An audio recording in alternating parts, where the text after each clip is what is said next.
Yo, what's going on, Dragon Ballers? Welcome back to another video. Hope you guys all enjoyed Super Bowl Sunday if you chose to watch it. Otherwise, hope you had a good weekend. Anyways, today we are talking about rulings you need to know going into set 16.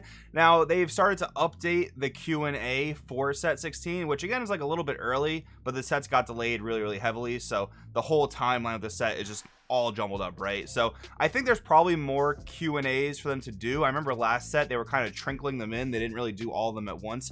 But the ones that we have now are actually really important to go over. And if you guys know where this video is going because you paid attention to the Dragon Ball Super community forums on Facebook, you guys know that we are pretty much in for a whole mess of things to talk about that are not very good. But anyways, if you guys are new here, make sure to subscribe, hit that bell so you never miss a video. If you guys want to help support the channel, many ways to do so down in the description. But today, guys, if you want to buy or pre-order any of the cards talked about in today's video, you can always help me out by using my link in the description to TCG Player. Also, be sure to check out Mystic TCG, our team's store sponsor. Their link's also in the description. You can buy sealed product there as well as sell your collections if you're interested in doing that. But anyways, let's take a look at the rulings for today's video. We are starting off with a very controversial one. I'm going to be referencing Eric Thompson, who is a high-level judge in the community. He brought this to our attention over the weekend, and it is really important to go over if this ends up going through. This is honestly really weird, and we've seen Bandai make mistakes like this in the past that they've ended up just going back on. And I really hope this is one of those scenarios. But so this is a Q&A that at the time of recording is still up. I went and double checked on it. Firstly, I guess let's read what Devorah Ready to Strike has to say. The important thing for this Q&A is the auto. When this card's played, your opponent may choose one card in their hand and send it to their warp. If they don't, choose up to one of your opponent's leader cards in rest mode or up to one of your opponent's battle cards with energy cost of 4 or less in rest mode, and it can't attack until the end of their next turn. Very similar to the 4-drop Yellow Sin Shenron's effect if you're familiar with that deck. Anyways, let's read what the Q&A says, and then let's read what Eric Thompson explains to us. So, Devorah's Q&A. Q1. Use a card effect to play this card during your opponent's turn. When does the until the end of your opponent's next turn part of this card's auto effect end? At the end of the current turn. Until the end of your opponent's next turn refers to the next time your opponent's turn ends after this skill is activated. Okay, this just doesn't make sense according to English. Maybe some of you guys will argue this with me, but it just doesn't make any sense. Until the end of your opponent's next turn, at least as far as my understanding of the English language goes, means the next turn after this card is played. If this card is played during your opponent's turn, the end of the next opponent's turn is the next opponent's turn, not the end of the current turn. That's just logic, but that's what they're going with in this Q&A. So Eric explains like this. Came across something in the new set's Q&A and wanted to make sure everyone's aware. Until the end of your opponent's next turn is being changed to mean until the end of your opponent's next end phase. This will affect cards like Mafuba / Heroes Mafuba and Red Broly Leader and the cards they play. Mafuba will fall off at the end of the same turn it was used as a counterattack, and the Red Broly Leader will no longer make multiple stacks for the opponents depending on which turn he plays the Broly battle cards. They will all go back to hand at the end of your opponent's next end step. This is a huge change. Now, keep this in mind. This does not mean that we were playing these cards wrong. This in no way means that. Eric even mentioned in a comment in this same thread that it appears that Bandai wanted to change how these cards work. It seems like in an attempt to nerf them. I guess they also, according to Eric, I believe, didn't want players to have to remember things across multiple turns for, I guess, the ability to reduce misplays and incorrect play, which I guess like is a good spirited thing to try and do, but this attempt is just so bad because you're literally taking a sentence in the English language and it just doesn't mean what it says anymore. This is really bad. I really dislike this. I honestly hope they go back on it. If they don't go back on it, they need to get erratas with these cards out as soon as physically possible. Here's my thing, guys. I've been very lenient on erratas in the past, whereas lots of other players, especially high profile players, don't really like erratas because they're bad for new players, bad in general for tournament play if the errata version of the card doesn't exist. But I've been very lenient on erratas. I think that, you can go to the same resources to find out what's errata as to find out what's banned. Although the added thing with erratas is you have to memorize what they now do. But now every card in the game that says until the end of the opponent's next turn doesn't do what it says. That is very bad. I really think this is a big mistake on Bandai's part. If you wanted to nerf those cards, honestly, the cleaner approach would have just been to ban them and just reprint, you know, retrain versions of these cards, man. I don't know, maybe they'll go back on this, but in my opinion, this is a big mistake, and this is really the biggest thing I wanted to talk about in today's video. But this is super important for you guys to know going forward if this ends up sticking.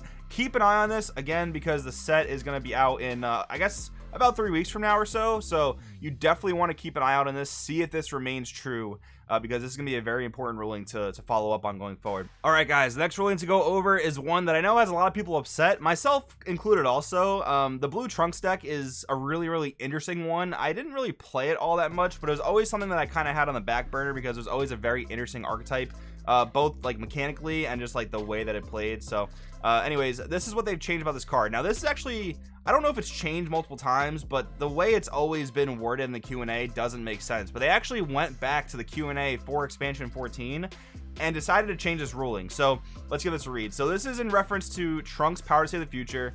Q1, if I use this card's auto skill to place SSB Goku Hope for Victory, which is one of the cards in the archetype that can ramp when it's hit out of your life, if you place it face up, then I take damage. Can I use BT10 Trunks' permanent skill, which is the leader, to reveal Goku Hope for Victory and add it to my hand? Yes, you can use Trunks' permanent skill to add life cards that would be placed in your drop to your hand. However, the instruction requiring you to reveal an already revealed card isn't performed, and since Hope for Victory's permanent effect requires the card to be revealed, you can't place the card in your energy. Again, this is changed. This was not how it worked before. The odd thing about how it worked before is that I believe is how it was. In Hope for Victory's Q&A, you wouldn't be able to charge it because it couldn't be revealed by its own effect, but it could be revealed by the leader according to the leader's Q&A. I was really stuck up on this and was asking in the judge communities how it worked, but now they've just gone and I guess made it uniform for both ways. No matter what, if it's face up, it can't be revealed. That just seems to be a mechanic of the Dragon Ball Super card game now, which makes sense. But why on God's green earth did you create Power to Save the Future that literally doesn't work in its own archetype? Like, again, this card needs to be errated or just absolutely retrained. They obviously want to be able to confirm they are putting 2 specific cards into your life, but that's so easy. Just force it to be revealed and then flipped face down. That's all it really needs to do. This is, again, another huge mistake because you have a piece of support that came out for the deck that you know, came out later on after the fact that now just doesn't do anything for the deck. So this is a really big problem. Yeah, real rough here, guys. These Q&As and the new rulings going in set 16 are definitely not a good look, unfortunately. This one's just interesting more so than anything. This is for Whis from set 16. Q1, which player can announce a counterplay activation in response to this card's activate main skill? Answer, your opponent can announce a counterplay activation. So basically what the activate main of the Whis leader does is the player who controls Whis puts a battle card onto the opponent's board. So there's been various effects like that. Like there's a promo Yellow Frieza from way back in the day that did a similar thing. So the question is, who gets to activate counterplay? Now, the very odd thing about this Q&A is that it doesn't actually specify who the controller of Whis is, but generally from the Q&As, it goes from a perspective of, you know, you yourself are the controller of the card in question. So if I'm the controller of the card in question and the Q&A says my opponent can announce a counterplay activation, that means that when I activate a card effect that can play a card to my opponent's board, my opponent still gets to activate a counterplay because I'm the one activating a skill that plays a card. Doesn't really matter whose board it goes to. At least that's my understanding of this. So I think that does make sense, but I think it's cool to clarify this for you guys because this has been a question that's been asked, you know, over the last, you know, however many years of the game's history. Next up, this one's also pretty weird because of how it kind of creates a chain, if you're, I guess, familiar with Yu-Gi-Oh! Or like a stack of effects for Magic. So we don't really get that too often in Dragon Ball Super, but it can happen when you have various counterplays and counters going off. So Carefree Playtime, which just says counter. If one of your blue Beerus cards is attacking an opponent's battle card, negate the counter attack and switch one of your blue energy to active mode. Q1, your blue Beerus card attacks your opponent's battle card and your opponent activates SS Vegeta Blast Barrage's counterattack skill in response.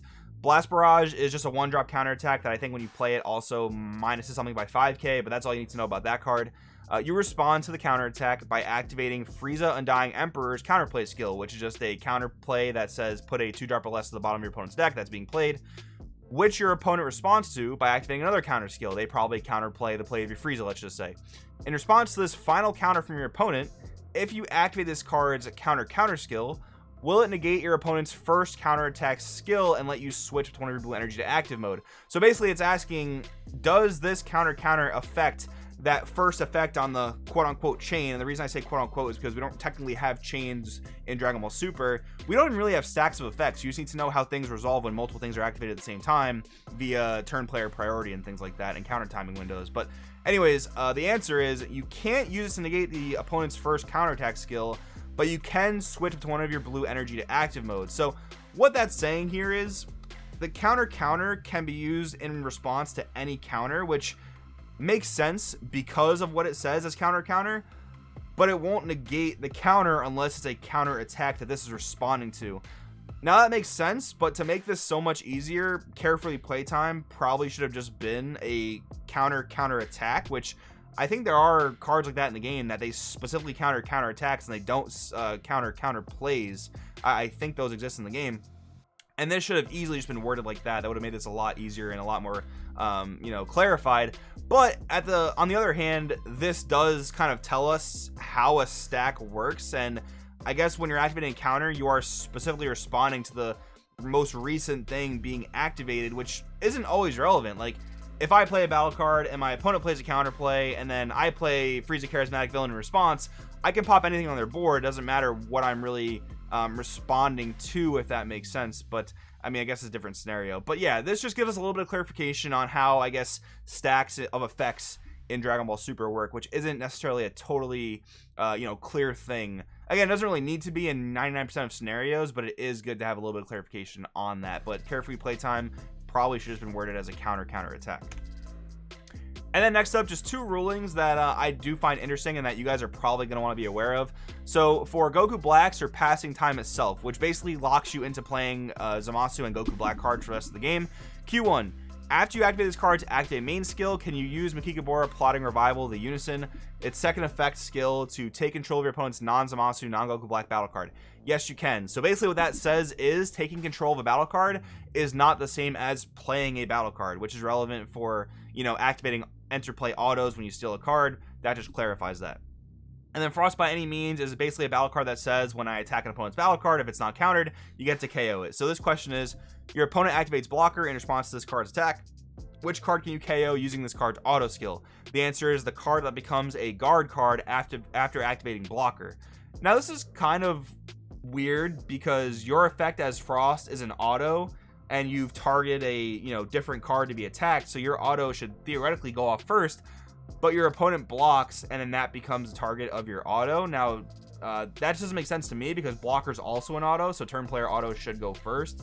So again, that just is a bit strange to me, but maybe it makes sense in a different way that I'm just kind of not thinking about. But that is the answer to that question, which does again set precedent for future card effects.